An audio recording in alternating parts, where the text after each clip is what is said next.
ગામમાં હવે ચામુંડા માતાનું મંદિર માત્ર પૂજા માટેનું સ્થાન નહોતું રહ્યું, પણ એ લોકો માટે આશા અને વિશ્વાસનું કેન્દ્ર બની ગયું હતું.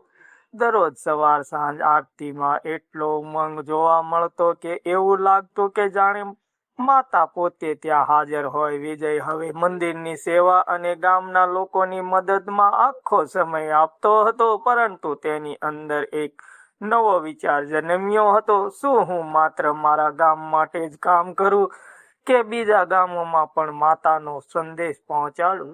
એક દિવસ તે મંદિરના આંગણે બેઠો હતો ત્યારે એક વૃદ્ધ સંત ત્યાં આવ્યા. તેમની આંખોમાં અદ્ભુત તેજ હતું. સંતે કહ્યું, વિજય, તું જે વિચાર કરી રહ્યો છે એ સાચો છે. વિજય આશ્ચર્યમાં પડી ગયો. મહારાજ, તમને કેવી રીતે ખબર પડી? સંત સ્મિત કરીને બોલ્યા, માતા જે ઈચ્છે તે હું જોઈ શકું છું. વિજયના દિલમાં શ્રદ્ધા વધી ગઈ. તેણે સંતના પ્રમાણ કર્યા અને કહ્યું, મારે શું કરવું જોઈએ? સંતે કહ્યું, તારે એક યાત્રા પર જવું પડશે. આ યાત્રા સરળ નહીં હોય. રસ્તામાં અનેક પરીક્ષાઓ આવશે, પરંતુ જો તું સાચા દિલથી માતાને યાદ રાખીશ તો તું સફળ જરૂર થઈશ. યાત્રાની શરૂઆત બીજા દિવસે વિજયે યાત્રા શરૂ કરી. ગામના બધા લોકો તેને વિદાય આપવા આવ્યા. દરેકના ચહેરા પર આશા અને ગૌરવ હતો. વિજય ચાલતો ચાલતો એક જંગલમાં પહોંચ્યો. એ જંગલ ખૂબ જ ભયાનક અને શાંત હતો. પક્ષીઓનો અવાજ પણ નહોતો આવતો. રાત્રિ થઈ ગઈ હતી. વિજયે એક વૃક્ષ નીચે ફરવાનો વિચાર કર્યો, પરંતુ અચાનક તેને કોઈ અજાણ્યો અવાજ સંભળાયો, અહીંથી પાછો જા. વિજય થોડો ડરી ગયો, પરંતુ તેણે માતાને યાદ કરી અને કહ્યું, હું પાછો નહીં ફરું. હું માતાની આજ્ઞા પૂર્ણ કરવા આવ્યો છું. અચાનક સામે એક અંધકારમય આકાર દેખાયો. તે એક દુષ્ટ આત્મા હતો. આ જંગલ મારું છે. અહીં કોઈ જીવતો નથી રહેતો. વિજયે આંખો બંધ કરી અને ચામુંડા માતાનું નામ લીધું. જય માં ચામુંડા. તુરંત જ એક જ પ્રકાશ ફેલાયો. દુષ્ટ આત્મા ચીસ પાડીને ગાયબ થઈ ગઈ. પ્રથમ પરીક્ષા પૂર્ણ. સવારે વિજયને સમજાયું કે આ તેની પ્રથમ પરીક્ષા હતી. તેના દિલમાં હવે ભય ઓછો અને વિશ્વાસ વધી ગયો હતો. આગળ વધતા તે એક નદી સુધી પહોંચી. નદી ખૂબ જ ઊંડી અને ઝડપી વહેતી હતી. ત્યાં કોઈ પુલ નહોતો. વિજય વિચારમાં પડી ગયો, હવે હું કેવી રીતે પાર કરું?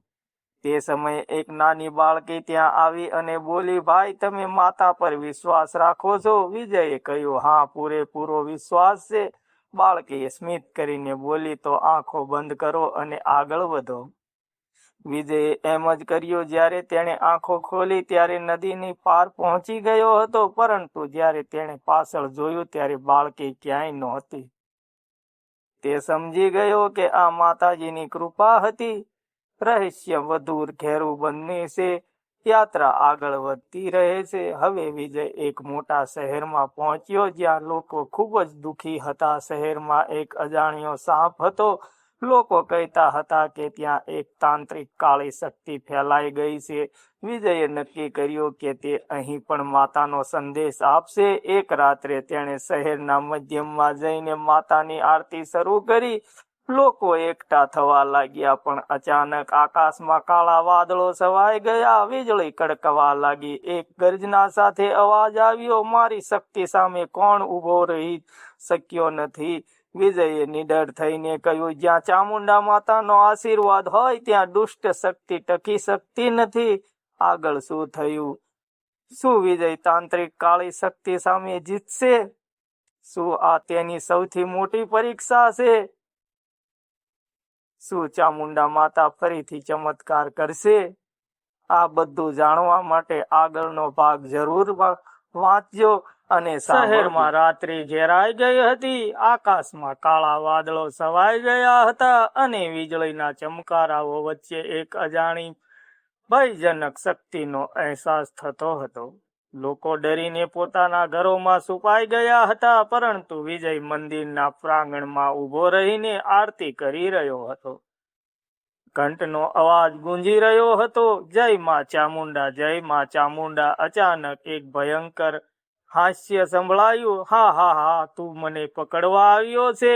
વિજયે નજર ઊંચી કરીને તેના સામે એક કાળો આકાર દેખાયો. એ જ તાંત્રિક. તેની આંખોમાં અગ્નિ જેવી ચમક હતી અને આસપાસ કાળી ઉર્જા ફરતી હતી. તાંત્રિક ગર્જના કરીને બોલ્યો, આ શહેર હવે મારી શક્તિ હેઠળ છે.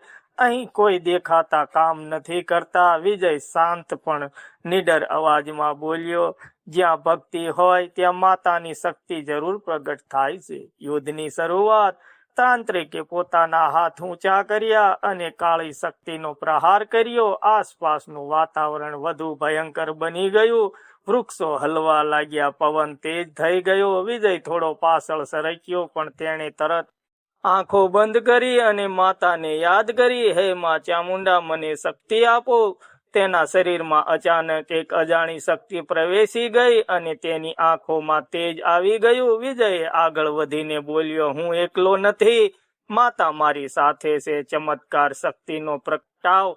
તાંત્રિક ફરી હુમલો કરવા તૈયાર થયો, પરંતુ આ વખતે કંઈક અલગ બન્યું. આકાશમાંથી એક જ પ્રકાશ ઉતર્યો. આખું મંદિર પ્રકાશિત થઈ ગયું. લોકો પોતાના ઘરોમાંથી બહાર આવીને આ દ્રશ્ય જોવા લાગ્યા.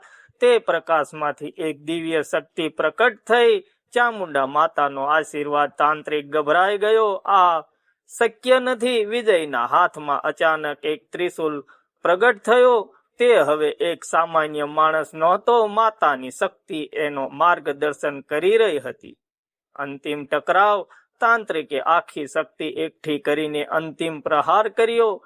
કાળી ઉર્જા વાવાઝોડા જેવી વિજય તરફ આવી. વિજયે આંખો બંધ કરીને ત્રિશૂલ આગળ કર્યું અને બોલ્યો, જય માં ચામુંડા. એક જ ક્ષણમાં તેજ પ્રકાશ ફેલાયો.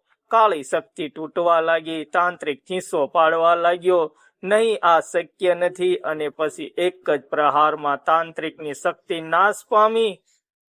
શાંતિનો પ્રગટાવ. આકાશ સાફ થઈ ગયું. પવન શાંત થઈ ગયો. શહેરમાં ફરી શાંતિ છવાઈ ગઈ. લોકો ખુશીથી ઝૂમી ઉઠ્યા.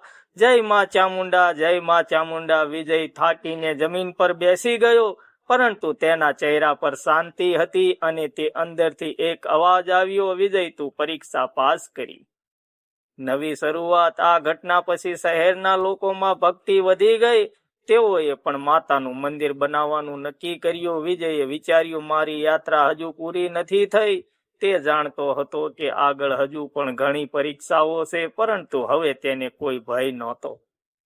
વાર્તાનો સંદેશ. સાચી ભક્તિ અને હિંમતથી સૌથી મોટું અહંકાર શક્તિ પણ હારી જાય છે. ચામુંડા માતા પોતાના ભક્તોને ક્યારેય એકલા નથી છોડતી. ભાગ 27 પૂર્ણ. આગળ ભાગ 28માં નવી રહસ્યમય જગ્યાએ અજાણી શક્તિઓ, માતાનો વધુ મોટો ચમત્કાર જોવા માટે ચેનલને સબસ્ક્રાઇબ જરૂર કરજો.